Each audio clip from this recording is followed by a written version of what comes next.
Bienvenidos a un nuevo podcast de SOGU. Soy María José Méndez, oncóloga médica del Hospital Universitario Reina Sofía de Córdoba, y conmigo se encuentra la doctora Pérez Valderrama, oncóloga médica del Hospital Universitario Virgen del Rocío de Sevilla. Hola, Bego. Hola, Maríajo, ¿qué tal? Bueno, pues acompañándonos en esta edición está con nosotros una experta oncóloga en el tratamiento de los tumores genitourinarios, que es la doctora Lourdes García Sánchez, del Complejo Asistencial de Segovia. Bienvenida, Lourdes, a este podcast. Muchísimas gracias. Gracias, Begoña. Gracias, María José, por invitarme y por compartir con vosotros estos datos que se han presentado en el Congreso Americano de 2024. Exacto, porque hoy vamos a hablar de los trabajos más importantes, como dices tú, en esta edición del Congreso Americano de ASCO en cáncer renal, que sabéis que ASCO se ha celebrado entre el 31 de mayo y el 4 de junio en Chicago. Así que, Lourdes, cuéntanos un poco qué destacas en cuanto a cáncer renal en este congreso.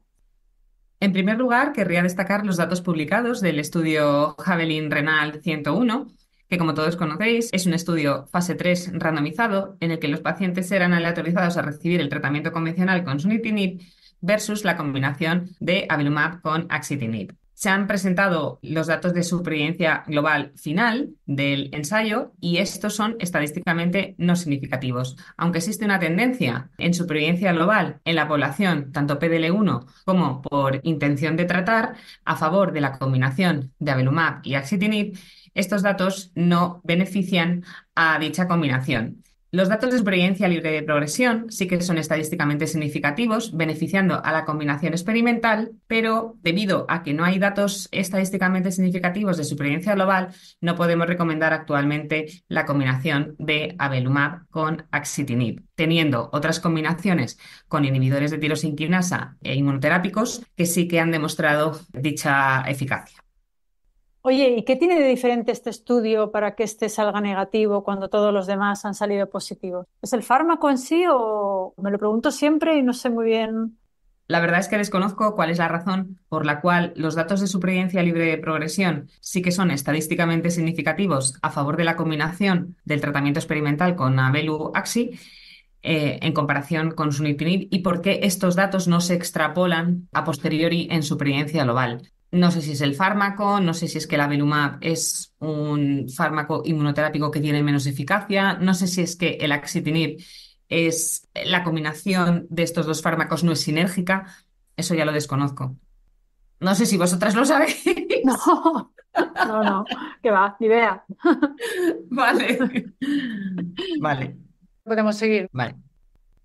Se han presentado datos de varios ensayos en los que se analizan biomarcadores para intentar dilucidar qué pacientes son los que más se benefician de los tratamientos que actualmente administramos a nuestros pacientes. En primer lugar, se han publicado los datos del biomarcador KIM1, que es una proteína de daño renal, del estudio Emotion 010. Todos conocemos este estudio en el cual los pacientes que eran sometidos a nefrectomía eran aleatorizados a recibir atezolizumab adyuvante versus placebo. Y este ensayo pues, fue negativo. ¿Qué pasa? Que se han publicado los datos de qué pasa con esta proteína, que ya sabíamos que era un factor de mal pronóstico a largo plazo, que pacientes que tenían niveles de KIM1 alto, la supervivencia libre de enfermedad era peor que en aquellos pacientes que tenían niveles de KIM1 bajo, y esto se vio en este ensayo.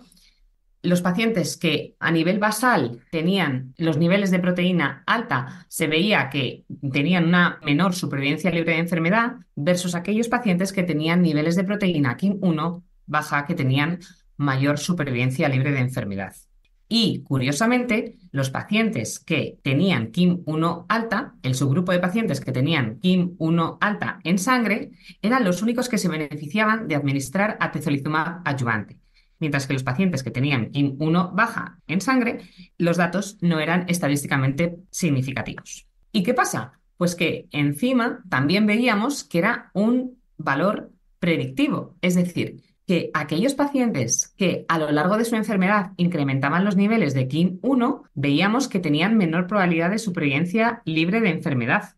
Y esto era independientemente de si recibían atezolizumab o placebo. La autora, que en este caso fue la doctora Albish, comentaba que la proteína KIM-1 era un factor tanto predictivo de respuesta al tratamiento con atezolizumab y un factor pronóstico, y nos podía ayudar a monitorizar la probabilidad de recurrencia de la enfermedad en estos pacientes. Y ojo, que no solamente era eso, sino que ver qué pacientes con enfermedad mínima residual podríamos tratar exclusivamente y no tratar pacientes que no se benefician. ¿Qué pasa? Que este ensayo es solamente con atezolizumab adyuvante. Queda la duda de si también podemos extrapolar los datos al único tratamiento que tenemos actualmente aprobado como inmunoterápico para pacientes que son nefrectomizados. Es decir, ¿podemos saber que pembrolizumab, que actualmente es el único tratamiento que tenemos, puede beneficiar a aquellos pacientes que tienen KIM-1 alto? Pues esto todavía no lo sabemos y son cuestiones que no están respondidas. Pues sí, la verdad, Lourdes, que bueno, que en este ASCO es verdad que quitando un poco la supervivencia global que acabamos de comentar del Javelin, que sí que era un fase 3, realmente datos nuevos no ha habido muchos, pero sí que ha habido datos interesantes de biomarcadores, yo creo que en casi todos los tumores. Y lo cierto es que es verdad que, bueno, que la ventaja que tendría King-1 es que no es difícil de determinar, pero claro, no sé si se puede, como tú bien has dicho, extrapolar para todos los fármacos y realmente sería muy interesante, sobre todo en un tratamiento adyuvante donde podemos administrar tratamiento a pacientes que ya están curados, pues realmente si tienes pacientes con un riesgo muy bajo de recaída, el poder tener ese biomarcador para determinar si al paciente se le debe poner un nuevo tratamiento sería muy interesante, pero claro, nos va a volver a quedar la duda de si realmente esto se puede aplicar o se va a realizar de forma prospectiva. ¿Qué te parece más interesante en los biomarcadores que se han comentado?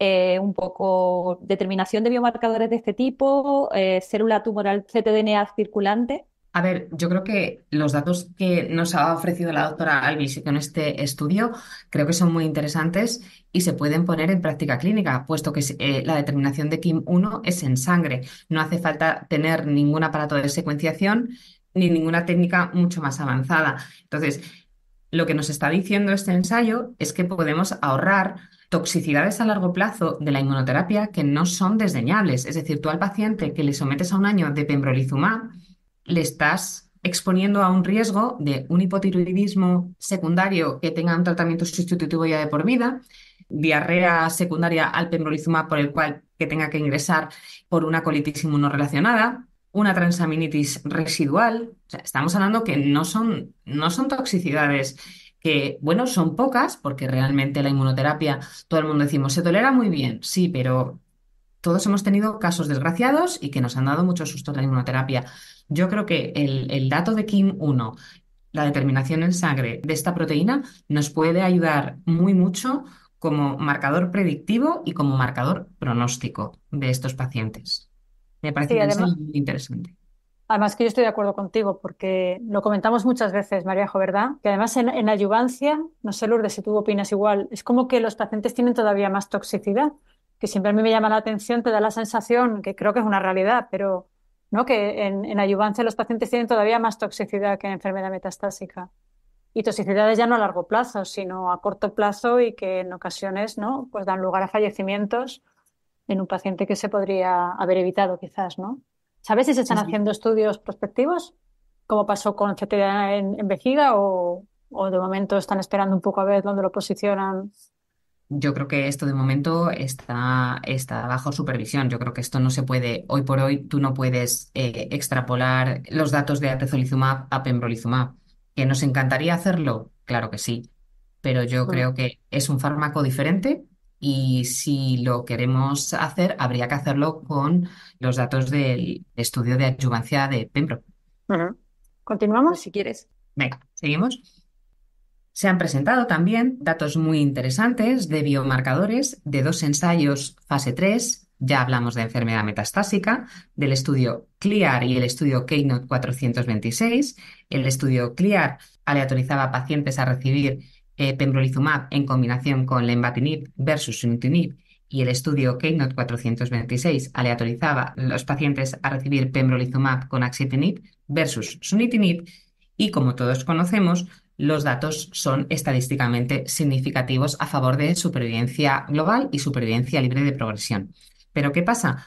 Pues que no sabemos qué pacientes son los que más se benefician de la combinación de inmunoterapia con los inhibidores de tirosinquinasa. Y en estos dos ensayos se han reportado datos de sobreexpresión de PDL1, mutaciones somáticas y firmas de expresión génica.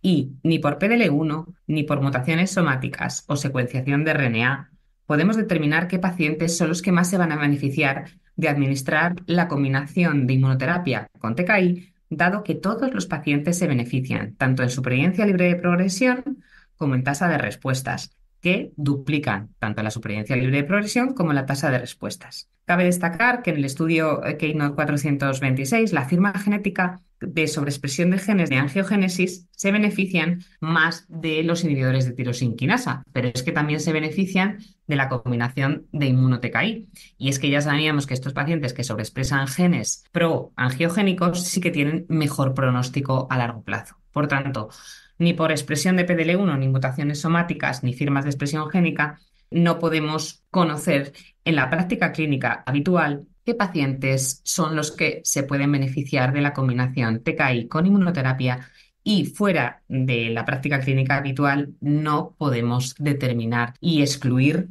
qué tipo de pacientes son estos.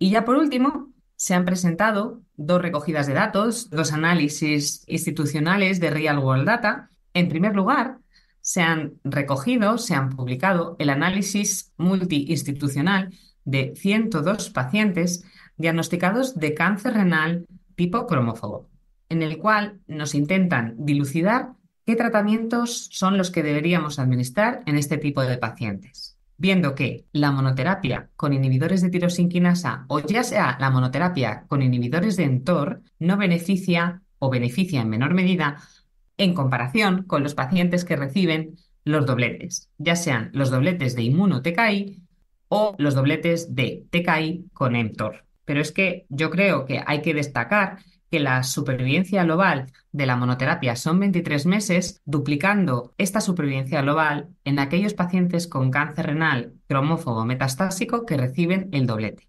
La segunda recogida de datos nos intentaba mostrar como un nuevo subtipo muy favorable de pacientes con cáncer renal de células claras según IMDC. Todos conocemos que el subtipo favorable de pacientes con cáncer renal metastásico de células claras pues parece que puede tener una tendencia favorable a la combinación de inmuno-TKI, pero nos presentan los datos de una recogida de datos canadienses, un subgrupo no ya favorable, sino muy favorable. ¿Qué características tienen estos pacientes? Pues tiene que reunir los datos clínicos del subgrupo favorable, añadiendo que el intervalo libre de enfermedad desde el diagnóstico hasta la recaída metastásica es de más de 3 años, que no existe metástasis cerebrales, que no existen metástasis hepáticas y que no existen metástasis óseas. Y aquí evalúan la supervivencia global, las tasas de respuesta, la duración de tratamiento y el tiempo a los siguientes tratamientos en función de la primera línea administrada. ¿Y qué vemos? Pues que el subgrupo muy favorable, la combinación de monoterapia con inhibidores de tirosinquinasa antiangiogénicos o la combinación de inmuno-TKI beneficia a estos pacientes. Sin embargo, parece ser que puede ser deleteria la combinación de ipilimumab en combinación con nivolumab. De hecho, existe una hazard ratio detrimental para la supervivencia de estos pacientes que reciben la combinación de ipinivo. Las tasas de respuesta también benefician a este subgrupo muy favorable cuando administramos el TKI en monoterapia o el TKI en combinación con inmunoterapia, mientras que las tasas de respuesta en aquellos pacientes que reciben la combinación de ipinivo pues es bastante menor. Los autores concluyen que en aquellos pacientes con ese subtipo muy favorable no deberíamos administrar la combinación de nivo-ipi en estos pacientes. Bueno, datos interesantes, ¿no? Yo creo que al igual que lo que se comentó en el Astras de vejiga de pacientes con afectación ganglionar, que sabemos que son pacientes de mejor pronóstico y que suelen ir mejor en su evolución, es verdad que en renal siempre tenemos también identificado este tipo de pacientes, ¿no? En los que a lo mejor la enfermedad es más indolente y que quizás el ser menos agresivo probablemente tenga el mismo resultado en supervivencia, ¿no? ¿Cuál es tu aproximación habitualmente en este tipo de pacientes de muy buen pronóstico? ¿Depende de la edad? ¿Depende de alguna característica?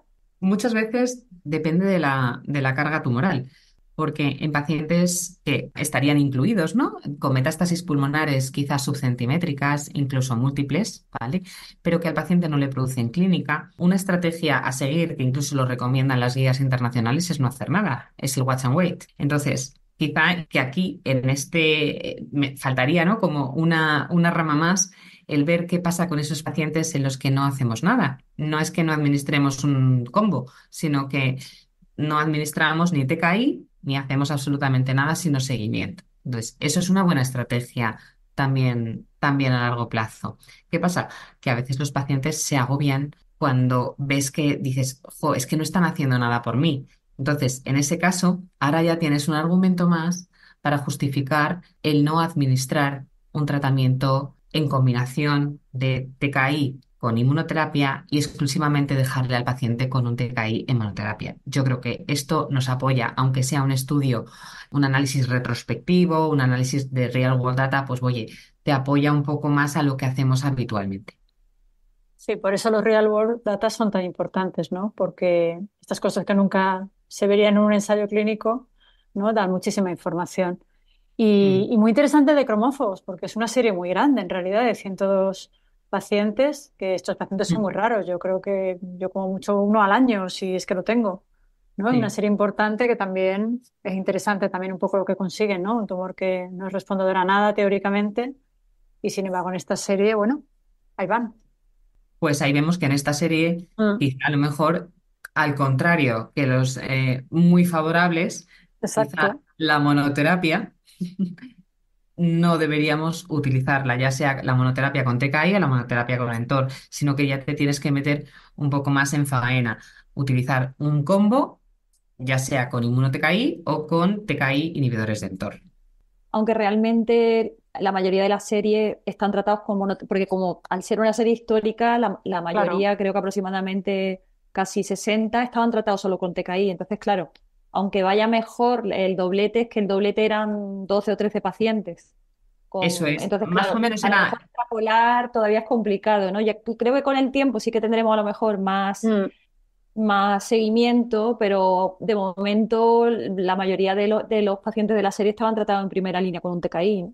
sí, alrededor de la mitad de los pacientes eran tratados con un TKI o con un inhibidor de Entor y un 15% de los pacientes estaban tratados o con el combo de inmuno, otro 15% inmuno-TKI y otro 15% inhibidores de la antiangiogénesis con la combinación de Entor. Entonces, bueno, quizá el mero hecho de que en la mitad de los pacientes estuvieran tratados con una monoterapia ya te da un poquito más de información. Es decir, hasta la mitad de los pacientes exclusivamente estaban tratados con una monoterapia.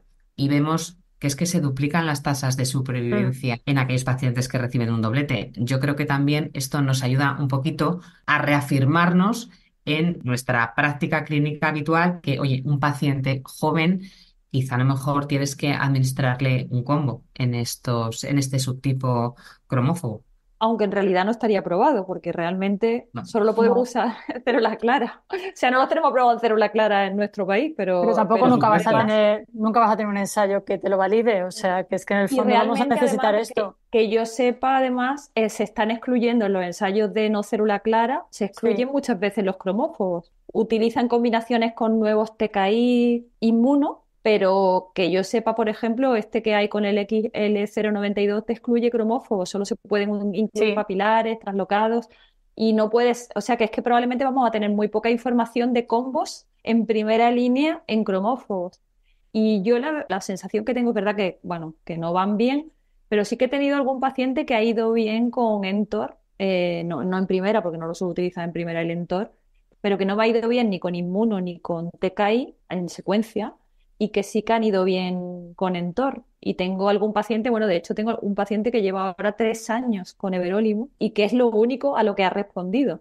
Y de hecho no he mutado TSC1 porque también se lo determiné y no lo era. O sea no sé, que yo creo que es una población en la que se deberían hacer ensayos, aunque se tarde mucho en reclutar, aunque sean multicéntrico en muchos centros a la vez, pero yo creo que sí que se deberían hacer ensayos específicos para esta patología. Sí, Yo estoy de acuerdo contigo completamente, María José, pero yo creo que, sinceramente, esto es lo mejor que vamos a tener. sí, sin duda. Porque los datos de supervivencia de estos pacientes, sí, medianas de supervivencia, son alrededor de 24 meses, son 2 años. Que Mm. eso es lo que ahora actualmente conseguimos de medianas de supervivencia libre de progresión con la combinación de TKI inmunoterapia. Entonces, cuando tú tienes que con una monoterapia tienes medianas de supervivencia de alrededor de 2 años y que quizá con un combo puedas esas medianas de supervivencia, pues duplicarlas, creo que a lo mejor te tienes que pelear por administrar este tipo de tratamientos con la dirección médica de tu hospital. Repito, te lo peleas cuando un paciente es joven, cuando un paciente tiene un buen ECOG, cuando un paciente pues tiene una expectativa vital, que estás hablando de años. Quizá a lo mejor en un paciente más mayor, pues a lo mejor ya incluso la combinación de estos tratamientos, pues a lo mejor ni siquiera está indicada. Sí, por eso al final lo que hay que hacer son buenos real world, ¿no? O sea, vamos a hacer estudios de vida real grandes. Yo creo que asociaciones o sociedades científicas internacionales se tienen que juntar para tener un número de pacientes bueno, ¿no? Porque como tú dices, no vamos a tener nada mejor. Bueno, pues hagámoslo bien, hagamos Claro, real world buenos, con una N claro, suficiente y que saquemos información de ahí. Y quizás eso con es. biomarcadores, ¿no? De que eso sí se puede hacer, También. aunque sea en real world, porque material suele haber también, ¿no? Entonces quizás también con biomarcadores, ¿no? Aunque sean, como dice, como decir, bien recogidos los datos, aunque sean retrospectivos, pero a lo mejor también analizando biomarcadores, ¿no? Para poder tener más datos, porque sí que es verdad que no deja de ser, el cáncer renal ya es una enfermedad rara, pero es que los tumores cromófobos son una enfermedad rara dentro del cáncer renal, ¿no? Pues no sé si tienes algún comentario más. Yo creo que más o menos esto es lo que se ha Lo que publicado quería. de una Vale. forma relevante, una forma que quería destacar para que todos conociéramos, aunque no se han presentado datos que nos vayan a cambiar nuestra práctica clínica habitual el lunes que viene, pero yo creo que hay que dejar destacado lo que hemos comentado en la charla de ahora. Bueno, pues muchas gracias, Lourdes, por tu estupendo resumen. Y sin más, nos despedimos hasta el siguiente podcast, que ya probablemente sea pues después de ESMO. Muchísimas gracias, María José, muchísimas gracias, Begoña, por haberme invitado al podcast y un placer haber compartido con vosotros estos datos. Nada, gracias a ti. Seguro que hay más ocasiones, Lourdes.